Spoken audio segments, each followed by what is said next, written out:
আজ আমি পেয়েছি হ্যালোইন লুক চ্যালেঞ্জ। হ্যালোইনে আমি ভূত সাজবো না পরি সাজবো?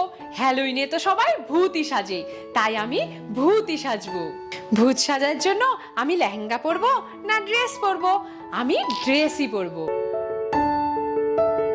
ভূত সাজার জন্য মুখ সাদা করব না কালো করব? সাদাই করব।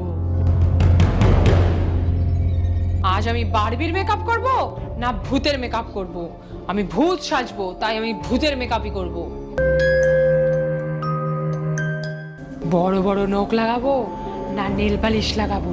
ভূতের বড় বড় নখ থাকে, তাই নখ লাগাবো। মুকুট পরবো না শিং লাগাবো? শিং লাগাবো। নিজেকে আমার হাত থেকে বাঁচাতে চাইলে কি করবে? লাইক করবে না সাবস্ক্রাইব করবে? দুটোই করবে।